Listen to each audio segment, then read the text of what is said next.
मी इथे फ्रीजमधून भाज्या घेते ते पाहून तुम्हाला असं वाटलं असेल की मी आज पावभाजी बनवते, पण पावभाजी नाही, मी इथे बनवते मस्त असा पौष्टिक नाश्ता. तर यासाठी इथे मी मटार घेतला आहे, फ्लावर घेतला आहे, याबरोबर इथे गाजर घेतलं आहे. सगळ्या भाज्या इथे मी स्वच्छ धुवून घेतल्यात, सोलून घेतल्यात आणि या आता चिरून घ्यायच्यात. भाज्या कुकरमध्ये काढून घेतल्यात. तर इथे मी मटार, याबरोबरच बटाटा, फ्लावर आणि गाजर घेतलं आहे. एक मोठी वाटी पाणी घातलं आहे आणि आता याची एक शिटी काढून घेऊया. एका शिटीमध्ये भाज्या छान अशा शिजल्या जातील. तर इथे भाज्या मी शिजवण्यासाठी कुकर गॅसवरती ठेवते आणि एवढ्या वेळामध्ये इथे आपण पीठ मळून घेऊया. 2 वाट्या गव्हाचं पीठ घेतलं आहे. यामध्ये 3 चमचे बेसन घातलं आहे. चवीप्रमाणे मीठ घालायचं आहे. अर्धा चमचा ओवा घेतला आहे, हातावरती कुस्करून हा घालायचा आहे.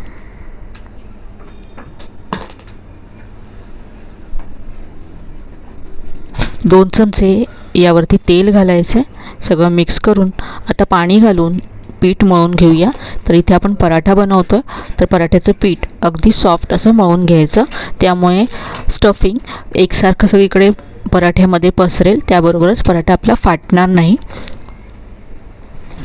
तर इथे पाहू शकता अगदी मऊसर असं पीठ मळून घेतलं. यावरती थोडंसं तेल घालून पीठ अगदी चिकट होईपर्यंत मळून घेते. यामुळे पराठे आपले छान सॉफ्ट होतील आणि त्याबरोबरच फाटणारसुद्धा नाहीत.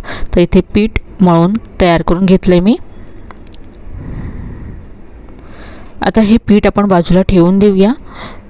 आणि इथे भाज्यासुद्धा शिजल्या होत्या, तर मी या निथळत अशा ठेवल्या चाळणीमध्ये.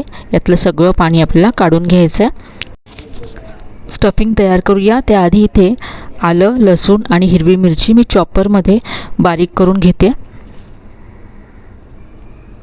तर हे मी असं जाडसर वाटून घेतलं आहे.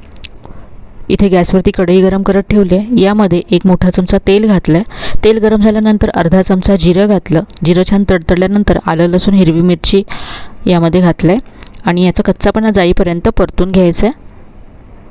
पाव चमचा यामध्ये हळद घातली आणि अर्धा चमचा इथे मी काश्मीरी लाल मिरची पावडर घातले. यामध्ये आपण तिखटासाठी हिरवी मिरची घातली, त्यामुळे फक्त रंगासाठी इथे मी काश्मीरी लाल मिरची पावडर घातली. आता यामध्ये भाज्या घालायच्यात ज्या आपण निथळत ठेवल्या होत्या. तर भाज्यांतलं सगळं पाणी काढून घ्यायचं आहे, नाहीतर हे स्टफिंग ओलसर होईल आणि पराठे जेव्हा आपण भरू तेव्हा ते फाटतील. तर आता हे छान असं परतून घ्यायचं आहे आणि जे त्याच्यामध्ये मॉइश्चर असेल भाज्यांमध्ये ते पूर्ण ड्राय करून घ्यायचं आहे.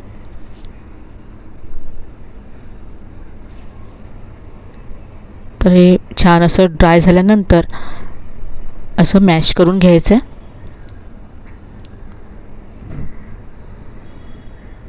आता यामध्ये अर्धा चमचा पावभाजी मसाला घालायचा आहे आणि पाव चमचा इथे मी आमचूर पावडर घालते. मिक्स करून घेऊया. हे सगळं असं मी 2 मिनटं परतून घेतलं. हे मी टेस्ट केलं. यामध्ये मी मीठ घालायला विसरले, तर इथे मी चवीप्रमाणे यामध्ये मीठ घालते. याबरोबरच भरपूर बारीक चिरलेली कोथिंबीर घालायची आहे. हे आपलं स्टफिंग तयार झालं आहे. आता हे पूर्ण आपल्याला थंड करून घ्यायचं आहे. पूर्ण जेव्हा ते थंड होईल तेव्हा आणखी ड्राय होईल. तर इथे पहा स्टफिंग पूर्ण थंड करून घेतलं आहे. तर पराठे आपले अगदी छान होण्यासाठी स्टफिंग पूर्ण थंड करणं खूप गरजेचं आहे आणि त्याबरोबरच पीठ छान मळलेलं असेल तर पराठे अजिबात फाटत नाहीत. तर ह्या 2 गोष्टी लक्षात ठेवा. आता पराठा फाटू नये म्हणून तो कसा लाटायचा ते पहा. तर मी एक गोळा घेतला पिठाचा, सुक्या पिठामध्ये घोळवून घेतला. यानंतर याची एक छोटी पोळी अशी लाटून घ्यायची. यावरती सुकं पीठ पसरवायचं आहे आणि मग स्टफिंग इथे भरायचं आहे. यामुळे जे सुकं पीठ आहे ते मॉइश्चर असेल ते ॲब्झॉर्ब करेल आणि आपला पराठा फाटणार नाही. तर कुठलाही पराठा बनवताना ही गोष्ट लक्षात ठेवा. जेव्हा आपण आलू पराठा बनवतो तेव्हासुद्धा बटाटे पूर्ण थंड करून घ्या. जर बटाटे गरम असतील तर स्टफिंग आपलं सैलसर होतं आणि पराठे फाटतात. हे मी असं बंद करून घेतलं आहे आणि एक्स्ट्राचं पीठ काढून घेतलं आहे.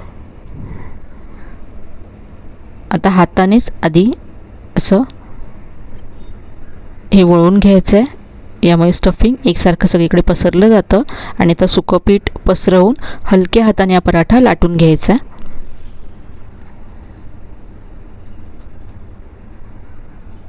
तर इथे पराठा पहा अजिबात फाटलेला नाही आहे.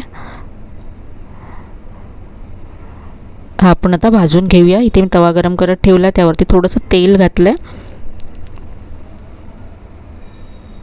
आता दोन्ही बाजूने हा पराठा छान खरपूस असा भाजून घ्यायचा आहे. आवडीप्रमाणे तुम्ही ते तूप किंवा बटर लावू शकता. दोन्ही बाजूने पराठा मस्त असा भाजला गेला आहे. अगदी पौष्टिक असा हा पराठा आहे. यामध्ये आपण सगळ्या भाज्या वापरल्यात. तुम्ही जर आलू पराठा नेहमी बनवत असाल तर हा मिक्स व्हेज पराठा एकदा नक्की बनवून पहा. चवीला खूपच छान होतो. तर इथे मी हा टोमॅटो केचप बरोबर सर्व केला आहे.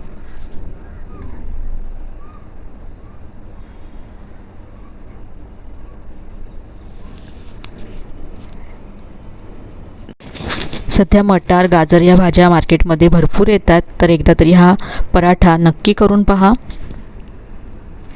आजची रेसिपी तुम्हाला नक्कीच आवडली असेल. रेसिपी कशी वाटली कमेंटमध्ये कळवायला विसरू नका. रेसिपी आवडली असेल तर व्हिडिओला लाईक करा, शेअर करा. चॅनलला अजून सबस्क्राईब केलं नसेल तर नक्की सबस्क्राईब करा. चला तर मग पुन्हा भेटूया अशा छान छान आणि नवीन नवीन रेसिपीजसह. तोपर्यंत धन्यवाद.